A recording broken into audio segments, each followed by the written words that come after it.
नमस्कार। हमारे पास कुछ आध्यात्मिक स्रोत हैं जो 15 फरवरी 2026 की महाशिवरात्रि पर बात करते हैं और इन्हें पढ़ने के बाद एक बात तो साफ है, ये कोई आम महाशिवरात्रि नहीं होने वाली। बिल्कुल नहीं। तो सबसे बड़ा सवाल यही उठता है कि इस साल की महाशिवरात्रि में ऐसा क्या खास है? इन स्रोतों में कुछ दुर्लभ ज्योतिषीय योगों की बात की गई है जी, और यही बात इसे बहुत अलग बना रही है। इस बार दो बहुत ही शुभ योग एक साथ आ रहे हैं। अच्छा। हाँ, सर्वार्थ सिद्धि योग और अमृत सिद्धि योग। ज्योतिष में मतलब इन्हें मनोकामना पूर्ति के लिए सबसे उत्तम समय माना जाता है। और आध्यात्मिक तौर पर देखें तो स्रोत ये बताते हैं कि ये वो रात है जब भगवान शिव जो आमतौर पर गहरे ध्यान में लीन रहते हैं, वो अपने भक्तों के लिए पूरी तरह से जागृत अवस्था में होते हैं। मतलब उनकी ऊर्जा ज्यादा सुलभ होती है। एकदम, सबसे ज्यादा सुलभ होती है। ठीक है, तो चलिए इन दुर्लभ योगों को थोड़ा समझते हैं। सर्वार्थ सिद्धि और अमृत सिद्धि, ये नाम सुनने में ही मतलब बहुत शक्तिशाली लगते हैं। इनका असल मतलब क्या है? देखिए, ज्योतिष में हर योग का एक खास मतलब होता है ना। सर्वार्थ सिद्धि का मतलब है सभी उद्देश्यों को सिद्ध करने वाला योग।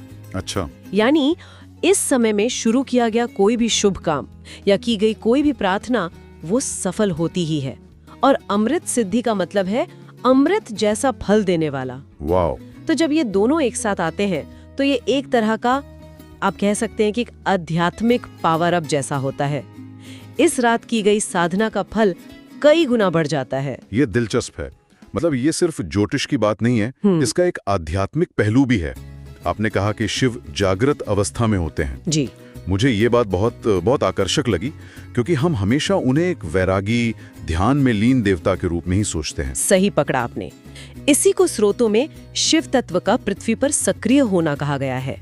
शिव तत्व? हाँ, इसे एक तरह की ब्रह्मांडीय ऊर्जा समझिए, जो इस रात को अपने चरम पर होती है। मान्यता यह है कि शिव अपनी समाधि से बाहर आकर सृष्टि की ओर देखते हैं। इसीलिए भक्तों की छोटी से छोटी प्रार्थना भी बिना किसी बाधा के सीधे उन तक पहुंचती है। तो मतलब 2026 की महाशिवरात्रि पर सितारे भी साथ हैं और आध्यात्मिक ऊर्जा भी अपने चरम पर है। बिल्कुल। तो फिर इसका पूरा लाभ उठाने के लिए करना क्या होगा? स्रोतों में व्रत के 3 मुख्य स्तंभों की बात की गई है: उपवास, पूजा और जागरण। जी, और ये तीनों आपस में जुड़े हुए हैं। ये एक पैकेज डील की तरह है। एक के बिना दूसरे का पूरा फल नहीं मिलता। ठीक है। सबसे पहले आता है उपवास, और ये सिर्फ महाशिवरात्रि वाले दिन भूखे रहना नहीं है। अच्छा, मुझे तो लगता था बस चतुर्दशी का ही व्रत होता है। नहीं, इसकी तैयारी एक दिन पहले यानी त्रयोदशी से ही शुरू हो जाती है। उस दिन एक समय भोजन किया जाता है जिसे एक भुक्त कहते हैं। एक भुक्त? क्या? ये शरीर को धीरे धीरे उपवास के लिए तैयार करता है। फिर चतुर्दशी को पूरा दिन उपवास और अगले दिन सूर्योदय के बाद व्रत खोला जाता है। इसका मकसद सिर्फ भूखा रहना नहीं, बल्कि शरीर को डिटॉक्स करना है, उसे हल्का और शुद्ध बनाना है, ताकि मन पूजा में लग सके। एकदम। तो शरीर की शुद्धि के लिए उपवास हो गया। अब मन की शुद्धि के लिए आती है पूजा। तो पूजा के बारे में स्रोतों में क्या बताया गया है? क्या कोई खास तरीका है? दूसरा स्तंभ है पूजा, जो मन को एकाग्र और शुद्ध करती है। इसके कई स्तर हैं। आप घर पर श्रद्धा से एक सरल पूजा कर सकते हैं, या फिर मंदिरों में होने वाली विस्तृत षोडशोपचार पूजा है, जिसमें 16 चरणों में पूजन होता है। जी। रुद्राभिषेक भी बहुत प्रचलित है, लेकिन स्रोतों में एक बहुत खास पद्धति का जिक्र है जिसे याम पूजा कहते हैं। याम पूजा, ये क्या होती है? इसमें रात को 4 हिस्सों में बांटा जाता है, जिन्हें प्रहर या याम कहते हैं, और हर प्रहर में भगवान शिव का नए सिरे से अभिषेक और पूजन होता है। हर प्रहर में अलग अलग? हाँ, हर प्रहर की पूजा का अपना अलग महत्व और मंत्र होते हैं। ये रात भर चलने वाली एक गहरी साधना है। उपवास से शरीर, पूजा से मन, और फिर आता है तीसरा और शायद सबसे मुश्किल हिस्सा, जागरण। मुझे लगता है कई लोग इसे बस जागे रहने की तरह देखते होंगे, शायद टीवी देखकर या बातें करके रात निकाल दी। पर स्रोतों में जागरण का मतलब इससे कहीं ज्यादा गहरा बताया गया है ना? बिल्कुल। जागरण का मतलब सिर्फ आंखों को खुला रखना नहीं है। इसका मतलब है अपनी चेतना को, अपने कॉन्शियसनेस को जागृत रखना। और इसका सही तरीका क्या है? सही तरीका है रात भर भगवान शिव के मंत्रों का जाप करना, जैसे ओम नमः शिवाय, या उनके भजन सुनना, शिव तांडव स्तोत्र जैसे स्तोत्रों का पाठ करना।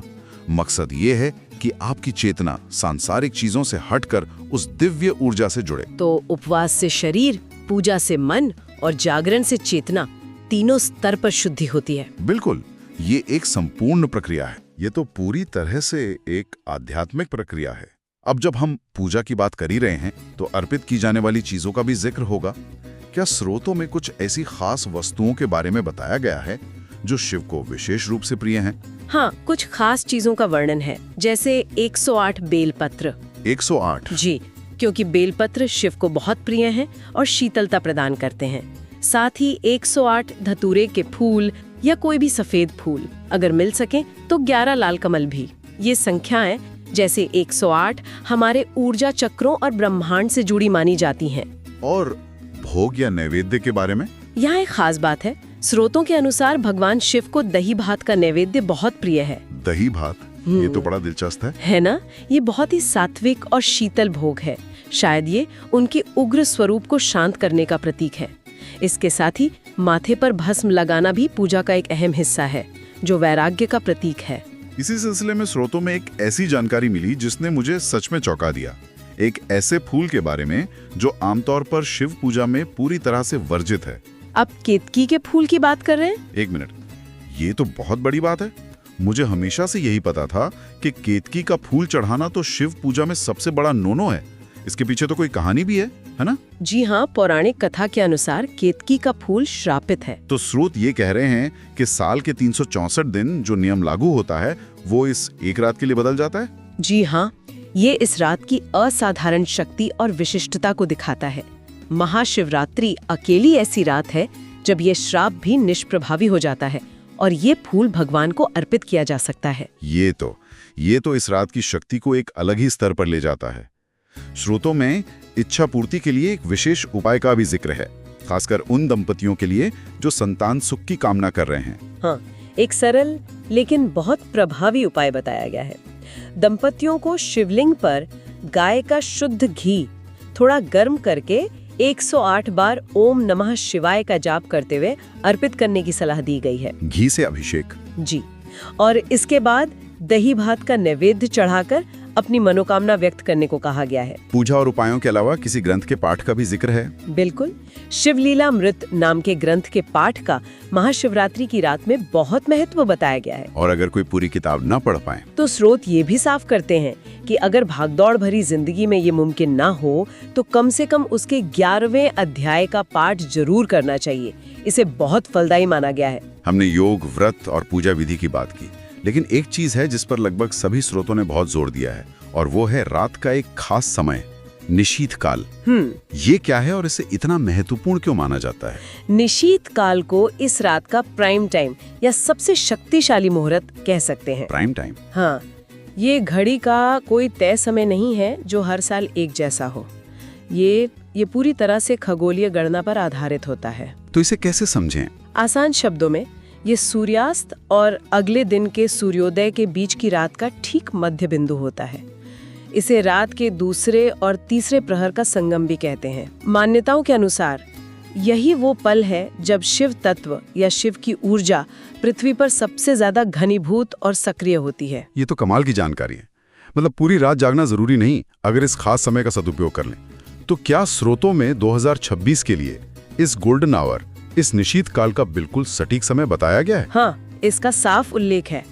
15 फरवरी 2026 की रात को यह समय मध्य रात्रि 12:28 से शुरू होकर 1:18 तक रहेगा। 12:28 से 118? जी, यानी लगभग 50 मिनट की एक विंडो है। इसका मतलब ये हुआ कि अगर कोई व्यक्ति मान लीजिए स्वास्थ्य या किसी और वजह से पूरी रात जागरण नहीं कर सकता, तो इस 50 मिनट की अवधि में की गई पूजा या ध्यान या सिर्फ ओम नमः शिवाय का जाप, हाँ, वो भी बहुत गहरा असर डाल सकता है।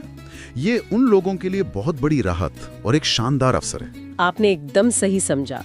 ये उस चरम बिंदु पर की गई साधना है जब दिव्य ऊर्जा अपने शिखर पर होती है। इस समय किया गया एक छोटा सा प्रयास भी बहुत शक्तिशाली परिणाम दे सकता है। अब तक हमने ये समझ लिया कि इस दिन क्या और कैसे करना है, पर एक सवाल मन में आता है कि ये पर्व आखिर मनाया क्यों जाता है? इसके पीछे की कहानियों के बारे में स्रोतों में क्या मिलता है? मुख्य रूप से 2 प्रमुख कथाएं मिलती हैं। पहली और सबसे ज्यादा प्रचलित कथा के अनुसार ये भगवान शिव और माता पार्वती के विवाह का दिन है। शिव और शक्ति का मिलन। जी, ये सृजन और संतुलन का उत्सव है जो इस रात को बहुत ही मंगलमय बना देता है। और दूसरी कथा? वो भी बहुत शक्तिशाली है। दूसरी कथा समुद्र मंथन से जुड़ी है। जब अमृत के लिए समुद्र मंथन हुआ तो अमृत से पहले हलाहल नाम का भयानक विष निकला। हलाहल विष, हाँ, और उसकी गर्मी से पूरी सृष्टि जलने लगी।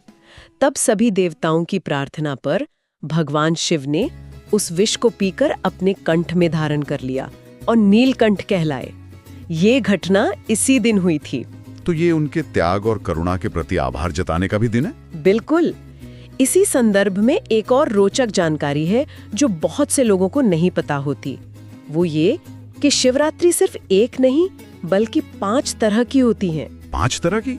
ये कौन कौन सी है? स्रोतों के अनुसार ये है नित्य शिवरात्रि, पक्ष शिवरात्रि, मास शिवरात्रि, योग शिवरात्रि और अंत में महाशिवरात्रि। और महाशिवरात्रि इन सब में सबसे महान मानी जाती है? जी, इन सब में सबसे शक्तिशाली। तो आज की इस चर्चा को अगर हम समेटे तो 2026 की महाशिवरात्रि 2 दुर्लभ योगों सर्वार्थ सिद्धि और अमृत सिद्धि की वजह से खास है। व्रत के 3 स्तंभ हैं, शरीर के लिए उपवास, मन के लिए पूजा और चेतना के लिए जागरण। घी से अभिषेक और केतकी के फूल जैसे कुछ अनोखे अनुष्ठान हैं। और शायद सबसे काम की जानकारी है मध्य रात्रि का वो निशीथ काल जो रात 12:28 से 1:18 तक रहेगा। बिल्कुल। और ये इस रात का सबसे शक्तिशाली समय है। हाँ, और इन सभी अनुष्ठानों का गहरा उद्देश्य, जैसा कि स्रोत बताते हैं, वो सिर्फ कोई इच्छा पूरी करना नहीं है। इसका असली मकसद है पूरे साल के लिए अपनी आंतरिक ऊर्जा और मानसिक शक्ति को रिचार्ज करना। एक तरह का आध्यात्मिक सशक्तिकरण। जी, साधु संत इसे एक ऐसी रात मानते हैं जब आप अपनी ऊर्जा को एक नए स्तर पर ले जा सकते हैं जो आने वाले साल में जीवन की चुनौतियों का सामना करने के लिए आपको मानसिक बल देती है। स्रोत एक बात पर बार-बार जोर देते हैं, महाशिवरात्रि एक ऐसी रात है जब दिव्य शिव तत्व पृथ्वी पर सबसे ज्यादा सुलभ होता है। ये एक विचार को जन्म देता है, यदि ऐसी ब्रह्मांडीय ऊर्जाएं वाकई मौजूद हैं और इस एक रात को इतनी सुलभ हैं, तो इस समय के दौरान किया गया ध्यान या केवल कुछ पल का मौन, चाहे व्यक्ति किसी भी धर्म या पृष्ठभूमि का हो, उसे अपने भीतर की गहरी शांति और जागरूकता से कैसे जोड़ सकता है, ये सोचने वाली बात है।